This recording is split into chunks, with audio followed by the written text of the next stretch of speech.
Hey guys, Lyle here.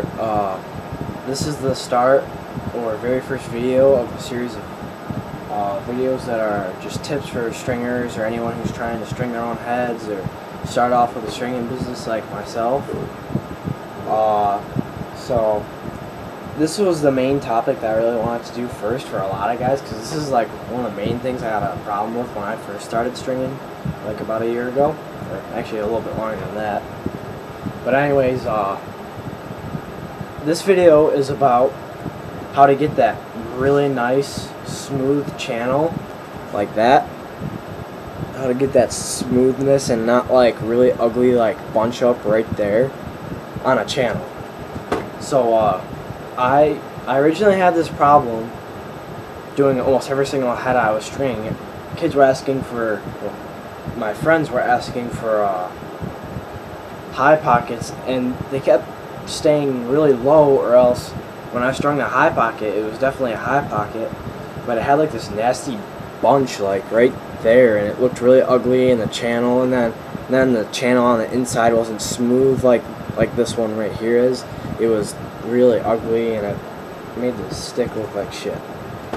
So anyways, what I noticed when you're stringing for a high pocket is the difference between a high and a mid pocket is probably right after you get done doing all those interlocks right there. See, there's like 3 or 4 interlocks. I think there's 3. And then after that, you start to create your channel.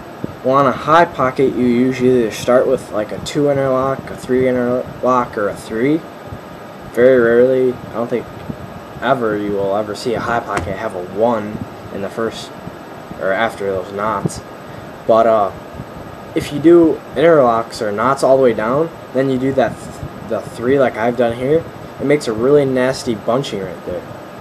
Well, you're probably saying, well, that's exactly what you did, but it's actually not. What I did was, or how to make a smoother channel on a high pocket is, see these two top knots right here? Those are top strings, so don't worry about them. And I started my sidewall on the second hole, and as you can see there, I didn't interlock that first piece. That first piece is actually like a 1. Shit, sorry, wrong way. Still getting used to the webcam. So that's a 1 right there. That's not an interlock. And then after you do that 1, I believe I did another one. Yeah, I did. Right there. I don't know if you can see it because I braided nylon. But I didn't interlock again, and I did another 1. But then after that 1, then I did the interlock, and then after those 2, oh, I only did 2 interlocks, I believe. Yeah. After that second interlock, then I did a triple, I believe.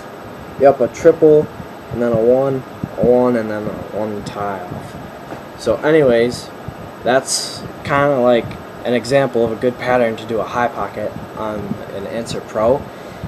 But as you noticed in the top of the pattern, or the beginning of the pattern, instead of just doing straight up interlocks from the very beginning, you want to add like one 1 in there, or 2 1s like I have, just because this is a really wide head, and this head is very pinched now. It used to be a lot wider, so I probably would have done like 3 1s possibly.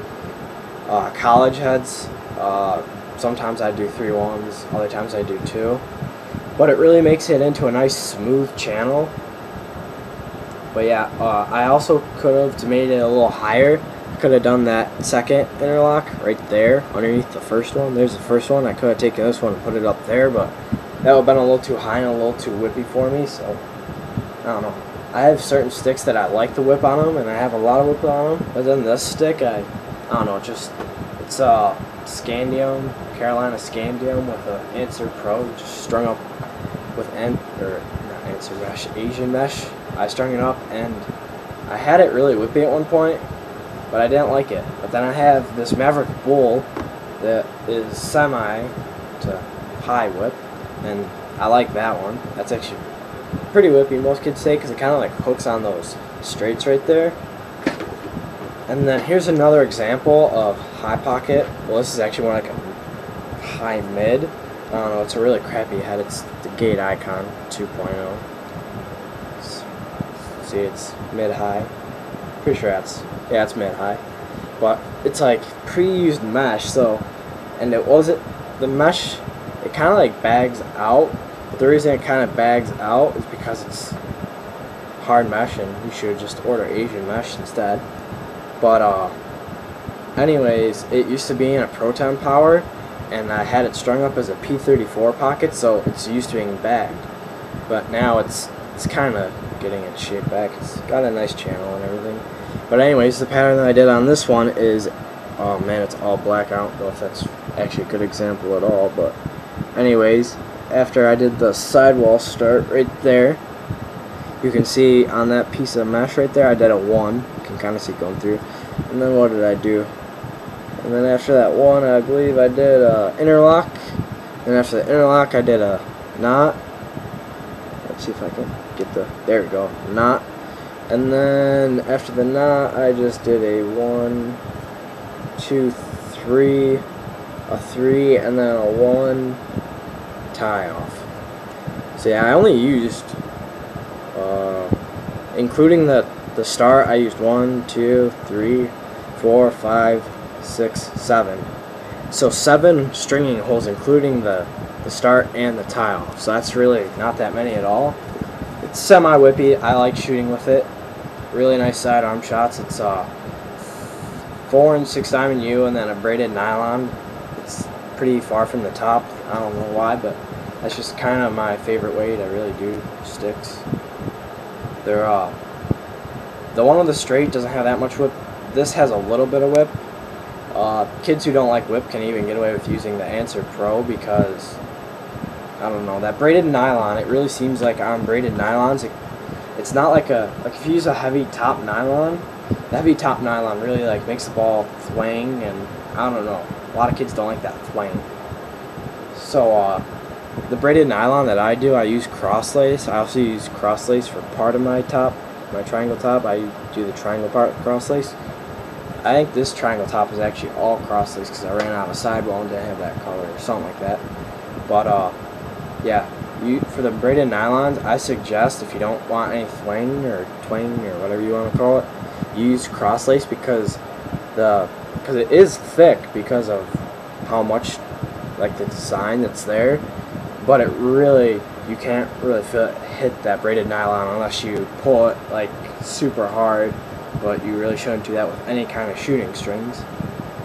So there's my first video tips for you guys. If you'd like more, or there's any specific topic that you guys want me to cover, just hit me up or PM me or comment or anything, and I'll do that for you guys. This Maverick Bull, I like how it throws, and I like the color scheme and everything on it, but I think I'm going to add some normal white hard mesh into the head because, I don't know, the soft mesh really isn't doing it for me.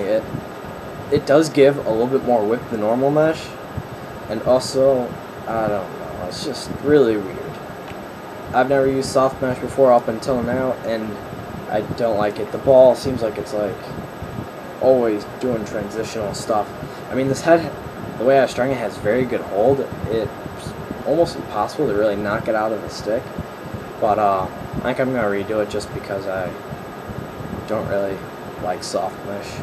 And if you guys want, I'm going to have this head up for sale once I restring it.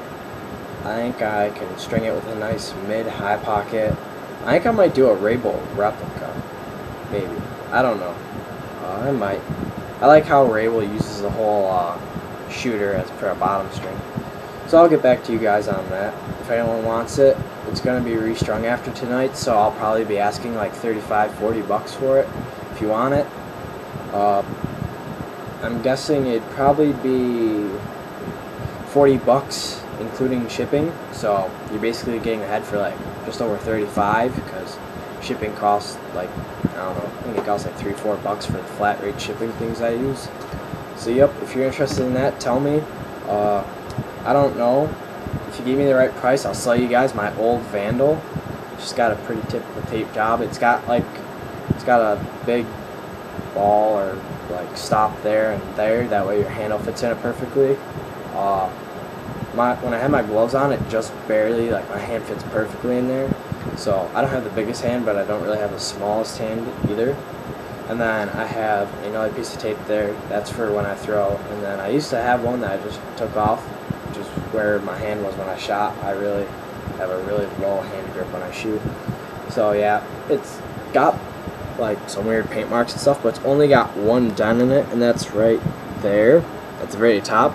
I've had this shaft since like ever since the Nike Vandals came out. Like there's no longer a Vandal shaft or Vandal logo on here, or a Nike logo on here, and it's just a great shaft. Like I have one dent in it from so many years of play. I don't think I could ever find a better shaft, but I don't know, it's all silver and plain. It's pretty typical, just normal. So I think I'm going to buy a new one with a better color scheme to it. So if you guys give me like the right offer, I'll sell that to you. Don't offer me like $5 because I'm too partial to this handle. Also, this Carolina Scandium and Answer Pro, my gamer, if that kid that I was selling it to doesn't get back to me, because he was supposed to, I think, just some weird stuff going on and couldn't get out there to deliver it to him and everything. If he doesn't get back to me, give me offers on this, I'll sell that to anyone if you give me the right price offer. So yeah, hit me up about that. Rate, comment, subscribe, and I will see you guys later.